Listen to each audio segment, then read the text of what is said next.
December 17th, 1944. A checkpoint outside WWII, Belgium. The morning cold is bone-chilling, breath condensing into white mist in the freezing air. A military police officer raises his hand, and a jeep slowly comes to a halt. Inside sit 3 soldiers, dressed in what appear to be authentic American uniforms. Their weapons meet U.S. standards, and their accents sound nearly perfect. But Sergeant William Krell had previously received an unbelievable warning, one that ran contrary to everything he knew about the rules of war and military honor. German soldiers might be operating behind American lines, wearing American uniforms and speaking English. He demands the password. The men hesitate. When pressed again, their English begins to fracture, revealing flaws. Then, Krell notices the Sten submachine guns they are carrying, British weapons that an American patrol would never be issued. Within minutes, the 3 men are arrested. Stripped of their olive-drab American uniforms, they are found to be wearing German field gray underneath. Manfred Pernas, Gunther Billing, and Wilhelm Schmidt. These 3 German soldiers would become the most notorious prisoners of the Battle of the Bulge. They had no way of knowing that their capture would trigger the most severe mass panic in American military history. A systematic cultural inquisition began. Every checkpoint transformed into a quiz show. Every conversation became a test of American identity, and every soldier was viewed as a potential spy. The codebook for this screening operation was not encrypted cables, but baseball statistics, state capitals, and Hollywood gossip. The prelude to this conspiracy had begun weeks earlier, on October 22, 1944. The location was Hitler's Wolf's Lair headquarters in Rastenburg, East Prussia. Adolf Hitler summoned SS Obersturmbannführer Otto Skorzeny, and with a few words, completely rewrote the trajectory of the war's final months. The Führer gave him a mission, an operation requiring deception on an unprecedented scale. Skorzeny was already one of Germany's most feared commandos.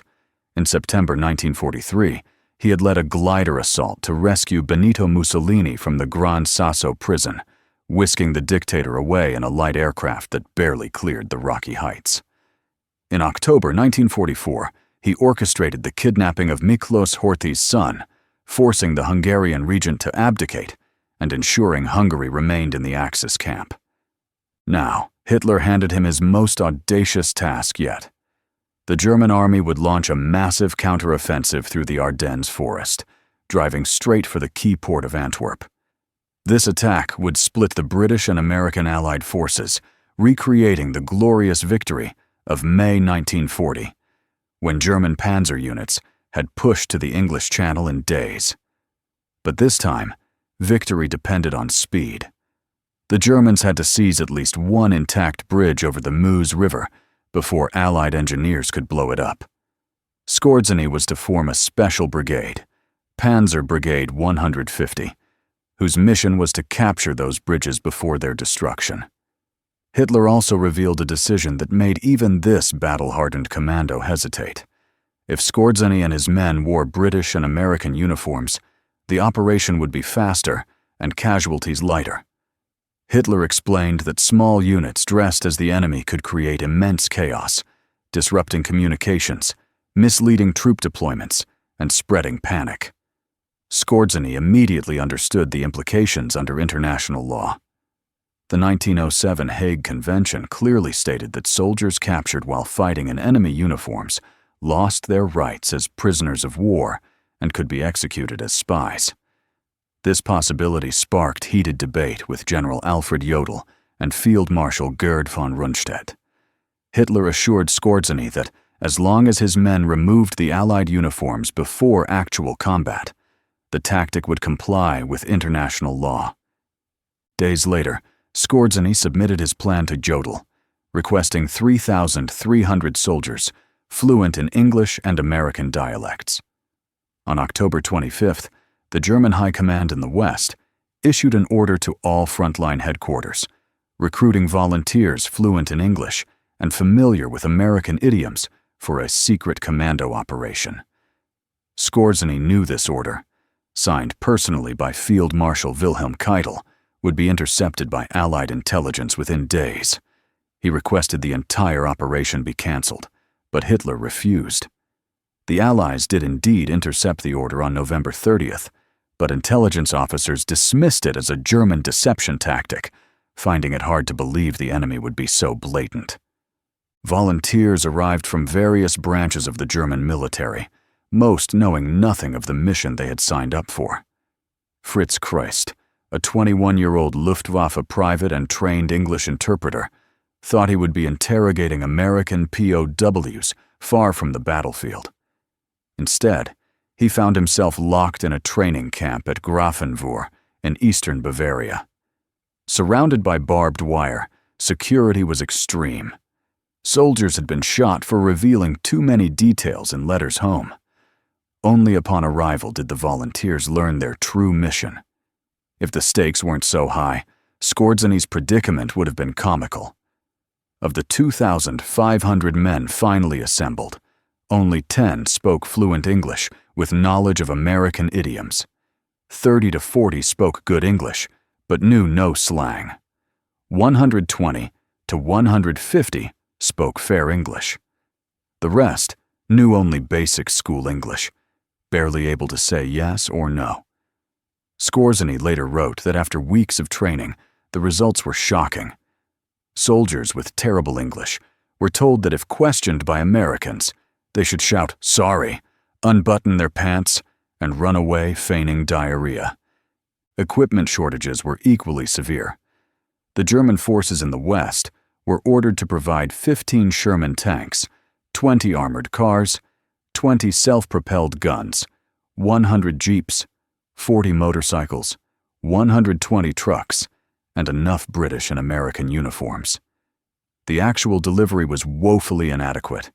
Only 2 Shermans in poor condition were received, one of which broke down almost immediately.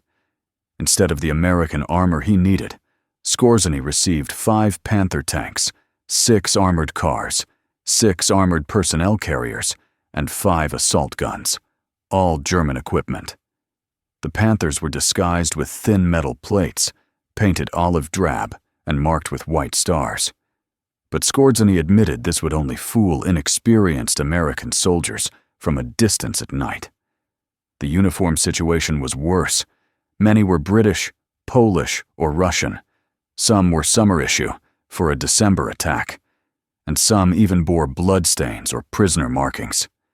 German units across the country, misunderstanding orders, sent whatever they had, flooding the brigade with Polish and Russian gear.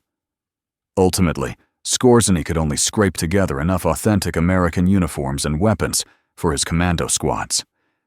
The best English speakers were organized into a special unit, Einheitsstilau, commanded by SS Captain Ernst Eppling. Despite the tight timeline, these squads underwent intense training, learning U.S. military organization, rank insignia, military courtesy, and drill procedures. Some soldiers were sent to POW camps at Kustrin and Limburg to practice English with captured Americans. They watched American movies to correct accents and learned the latest slang, memorizing brand names, sports teams, popular songs, and Hollywood stars. The commandos even mimicked how Americans walked, how they smoked, and the habit of chewing gum. The mission was divided into 3 categories: demolition squads of 5 to 6 men to destroy bridges, ammunition dumps, and fuel depots; reconnaissance patrols of 3 to 4 men to scout the banks of the Meuse, issue fake orders to U.S. troops, switch road signs, remove minefield warnings, and block roads with warnings of non-existent mines; and main assault squads to coordinate with the German offensive, cutting telephone lines, destroying radio stations, and issuing false commands. The commandos knew the risks. Capture while wearing U.S. uniforms meant almost certain death, and in the chaos of battle, they might also be mistaken for Americans and shot by their own side. To mitigate this, they established identification signals, Vehicles marked with small yellow triangles, tanks keeping guns in specific positions, and soldiers wearing colored scarves beneath their uniforms. On December 14th, Panzer Brigade 150 assembled near Bad Münstereifel.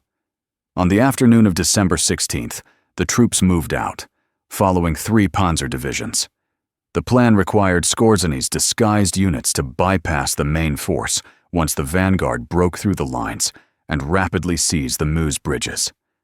Success depended entirely on whether the armored spearhead led by SS Obersturmbannführer Joachim Peiper could advance quickly. If Peiper's panzers broke through, Skorzeny's disguised units could slip through the chaos and capture the bridges before American engineers blew them. Before dawn on December 16, 1944, over 200,000 German soldiers moved through the darkness of the Ardennes forest, launching Hitler's final major offensive in the West. The initial attack achieved complete surprise. American defenses along the 80-mile front were thin. 4 inexperienced or exhausted U.S. divisions faced an onslaught of 30 German divisions and nearly 1,000 tanks. German artillery shattered the freezing morning, searchlights reflecting off low clouds to illuminate the battlefield. Infantry advanced through snow-covered forests, and armor rumbled down narrow roads. In the first few hours, everything went according to plan. Einheit-Stielau squads infiltrated the chaos, wearing U.S. uniforms and driving captured jeeps through the retreating American lines. Some squads drove directly into U.S.-held towns, scouting defenses, and even misdirecting an American armored supply convoy as they withdrew. 2 other squads successfully misled Allied convoys, compounding the confusion. They cut phone lines, removed road signs, and spread rumors that the German breakthrough was far more extensive than it actually was. But on December 17th, reality shattered the hopes of the operation. The 1st SS Panzer Division failed to meet its objectives on time. Stubborn American resistance at Elsenborn Ridge blocked the vital northern route, and defenders at St. Vith fought valiantly, delaying the German timetable by nearly a week. The rapid breakthrough required for Operation Greif never materialized. On the same day, Skorzeny realized the original objective was hopeless. At a staff meeting of the 6th Panzer Army, he proposed using the brigade as a regular combat unit and requested permission. Panzer Brigade 150 was ordered to assemble south of Malmedy and report to the 1st SS Panzer Division. But the commando squads were already deep behind American lines. Some squads completed their missions, while others were captured, failed by incorrect passwords, spotted by alert GIs noticing British weapons or German boots, their English cracking under pressure, or unable to answer simple questions about American culture. On December 17th, Pernas, Billing, and Schmidt were captured near Eiweiler. The panic began to spread, becoming the operation's most profound impact. During interrogation, Schmidt dropped a bombshell on Allied intelligence. He claimed their mission was part of a larger operation to infiltrate the Supreme Headquarters Allied Expeditionary Force and capture or assassinate General Dwight D. Eisenhower. Whether Schmidt believed this rumor or was intentionally spreading disinformation, there was no evidence such a plan existed. The real mission was the Meuse bridges. But his words triggered an immediate chain reaction. Within hours, Eisenhower's security was drastically increased. The Supreme Commander was virtually imprisoned in his headquarters at Versailles, with everyone entering subject to strict checks. Eisenhower was reportedly furious at the confinement, especially when it lasted through Christmas, angrily declaring he had to get out and didn't care if someone tried to kill him. But the panic wasn't limited to protecting Eisenhower. The Allies, already reeling from the German offensive, now felt potential spies were everywhere. Checkpoints sprang up all across the Allied rear, severely delaying the movement of troops and supplies. American MPs began interrogating every passing soldier, testing them with a series of questions designed to identify disguised Germans. What is the capital of Illinois? Who won the 1940 World Series? Who is Mickey Mouse's girlfriend? Which team plays at Wrigley Field? Who is Betty Grable's husband? Where does the guard stand in a football formation? Who is Frank Sinatra? What is the name of the president's dog? These questions covered state geography, baseball statistics, Hollywood gossip, and American slang. MPs asked random questions, using whatever American trivia came to mind. The system was chaotic and often absurd. Many genuine American soldiers couldn't answer.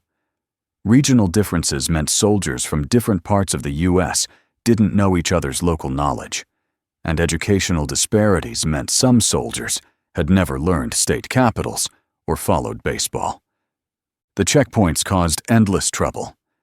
General Omar Bradley was detained for correctly answering that Springfield is the capital of Illinois, simply because the MP was convinced the answer was Chicago.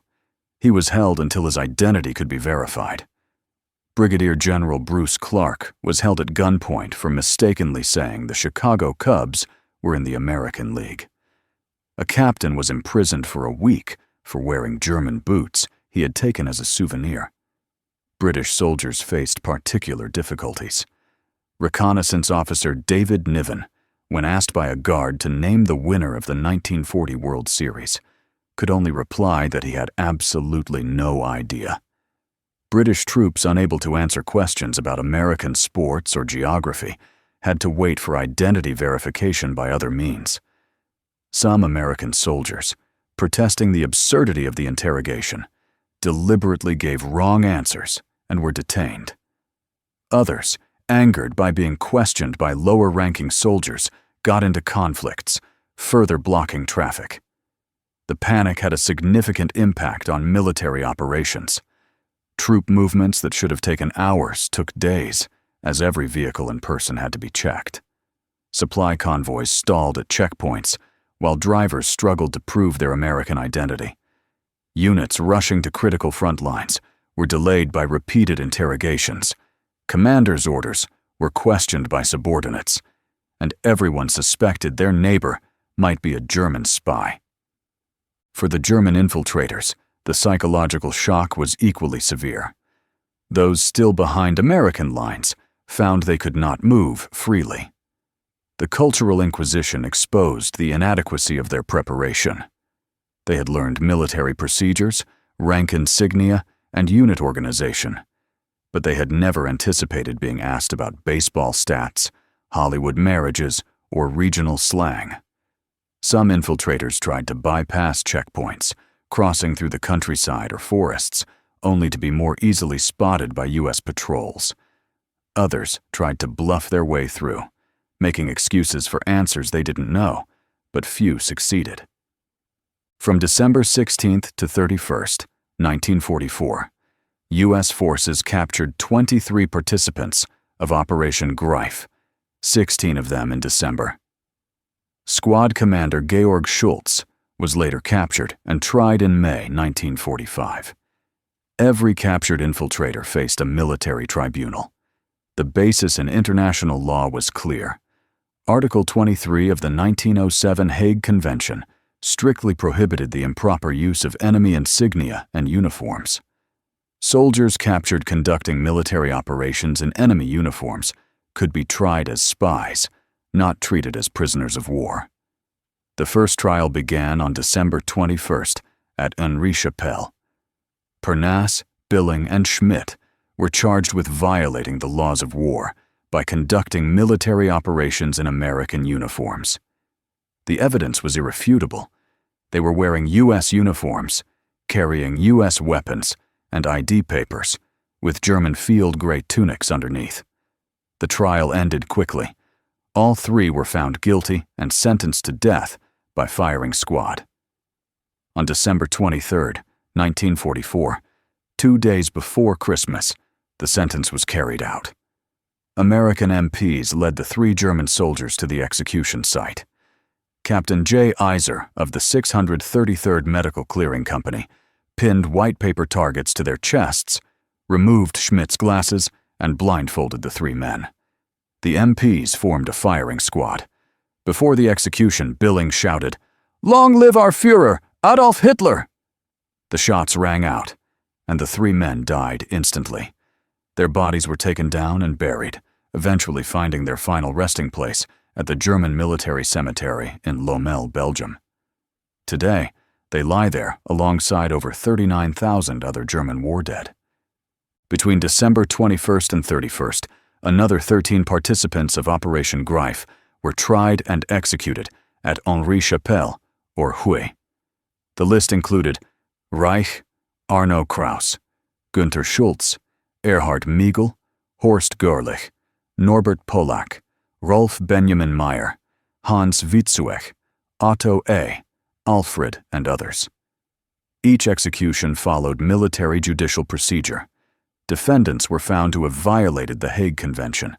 Sentences were reviewed and approved by senior commanders, and the executions were carried out with precision, without malice, but without mercy. Squad Commander Georg Schulz was tried by a military commission in May 1945 and executed near Braunschweig on June 14th. Why his trial was delayed until after the German surrender and who ordered the execution remains unclear. The execution unit was the U.S. Ninth Army. In total, 17 participants of Operation Greif were executed for wearing enemy uniforms. The tactical results of the operation were negligible. No bridges were captured, no major demolition targets were hit, no critical communications were permanently destroyed. They only switched some road signs, cut a few phone lines, and gave fake orders to a small number of U.S. units, most of which were quickly corrected. But the psychological impact far outweighed the tactical level.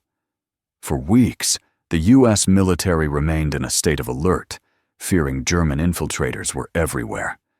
Panic affected decision-making at all levels.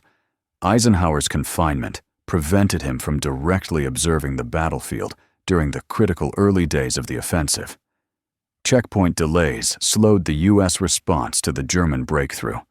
Units that should have reached critical lines in hours took days.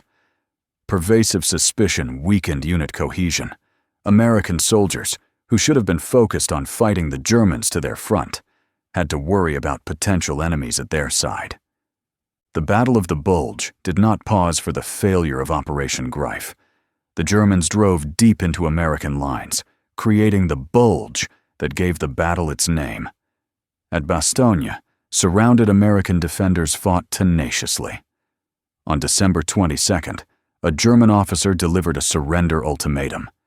The acting commander, Brigadier General Anthony McAuliffe, gave a legendary response with a single typed word: nuts. When the confused German officer asked what it meant, he was told it was equivalent to "go to hell." The 101st Airborne held Bastogne until relieved by Lieutenant General George Patton's Third Army on December 26th. Patton's forces executed an astonishing 90-degree turn, driving north to break the siege. By early 1945, the Allied counterattack had eliminated the Bulge and restored the line.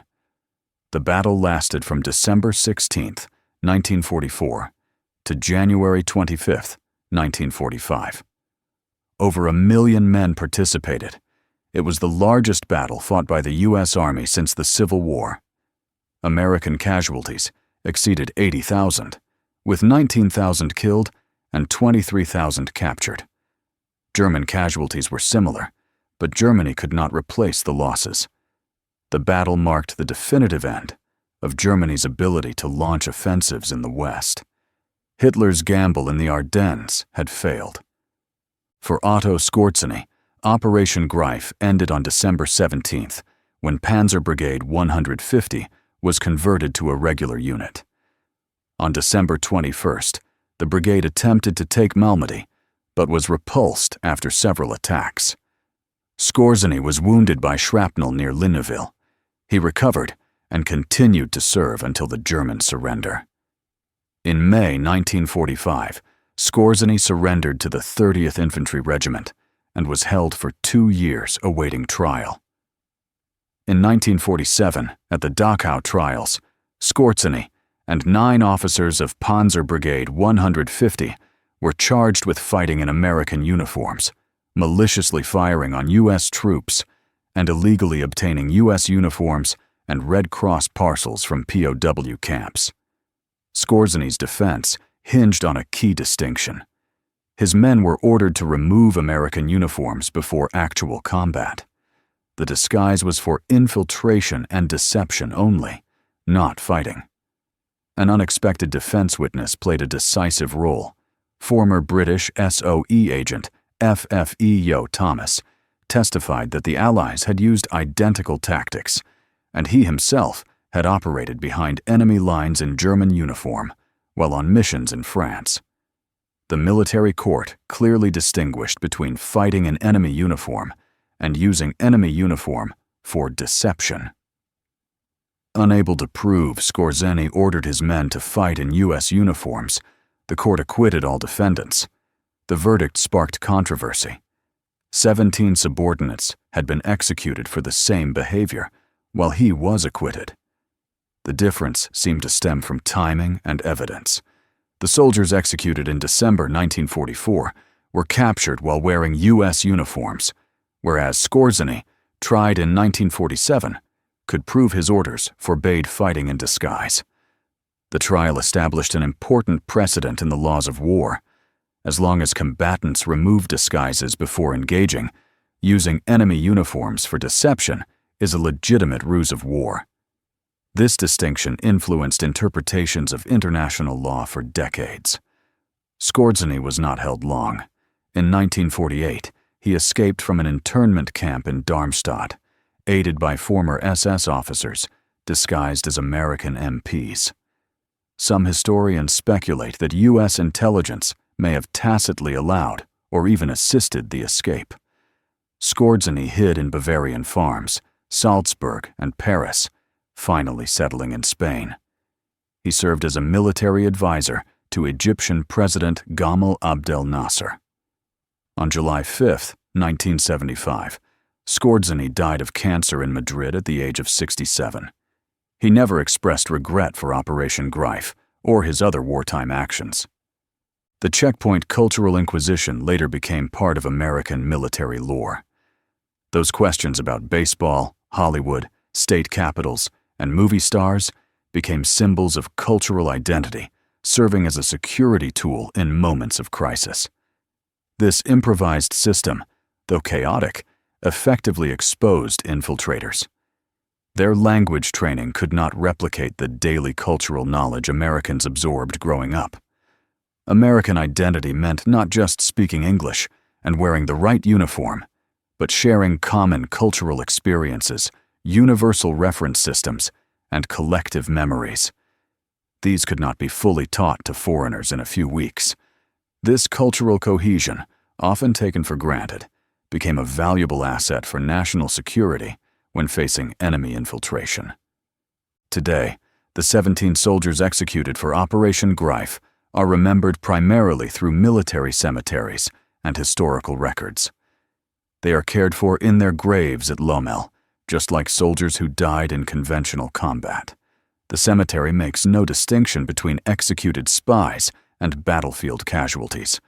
All are German war dead. Manfred Pernes was 23 when executed.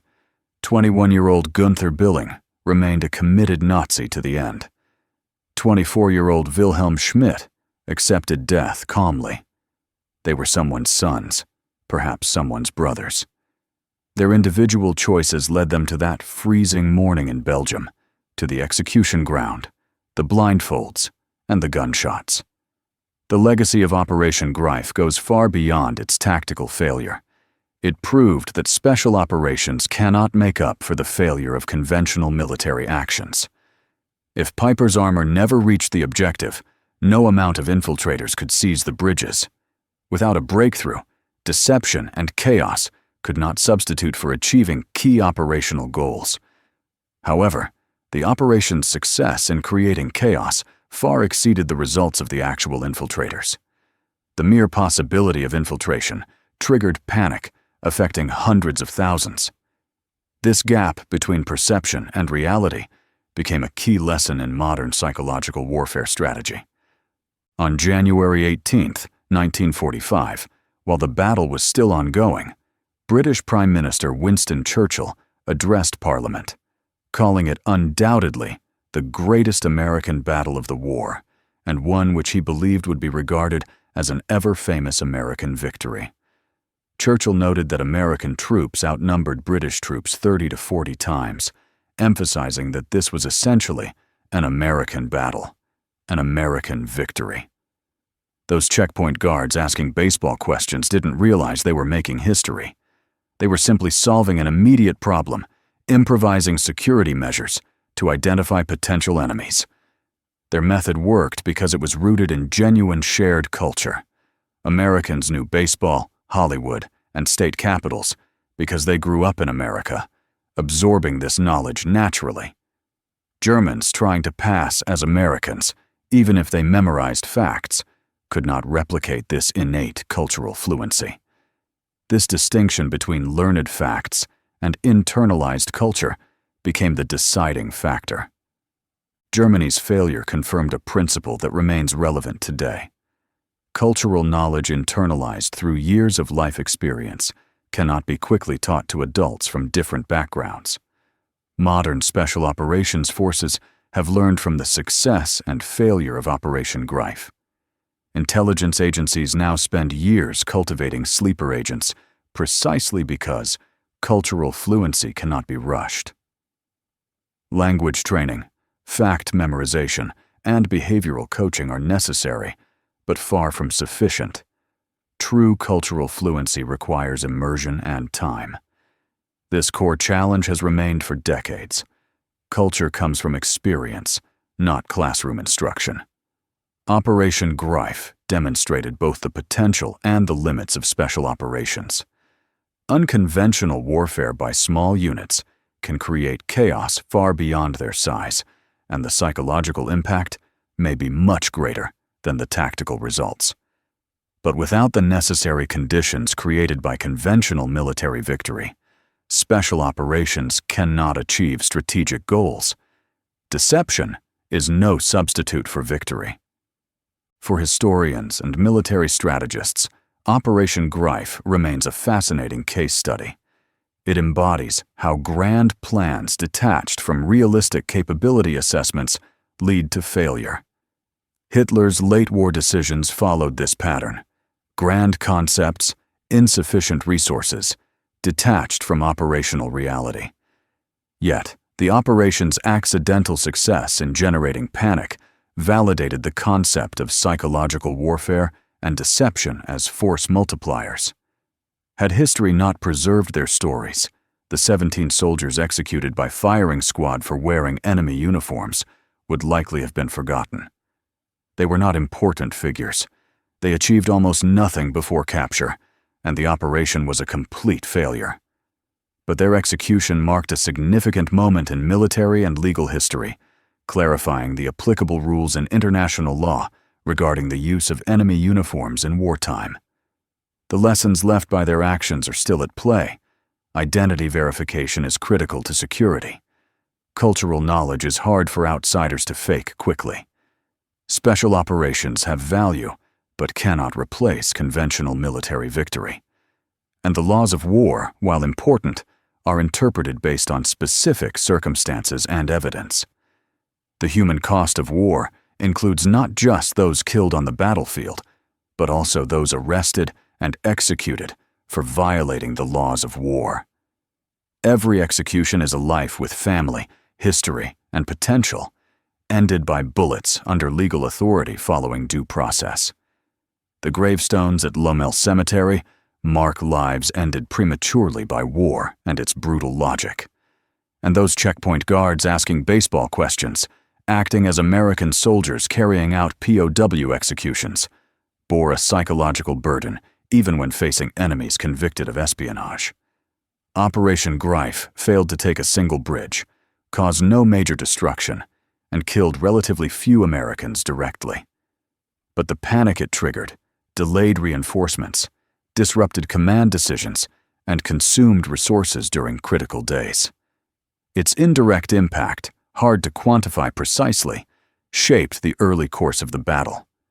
The infiltrators were tried and executed within days of capture, demonstrating the operation of the U.S. military justice system under wartime pressure.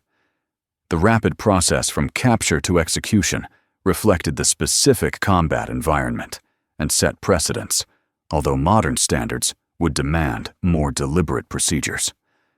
The Battle of the Bulge continued for 5 weeks after the infiltrators were executed, ending with German defeat and the exhaustion of strategic reserves. The story of Operation Greif and the Battle of the Bulge reminds us that war is far more than battlefield combat. Psychological impact, cultural factors, and perception are often as important as tactical results. A failed operation that creates panic may cause greater strategic chaos than a successful undetected one. Those sometimes absurd checkpoint interrogations worked because they tested the innate knowledge of real Americans, which infiltrators could not replicate even with training. American soldiers in the Battle of the Bulge faced not only a powerful enemy offensive, but also the psychological pressure that the enemy might be everywhere, wearing any uniform, speaking any language.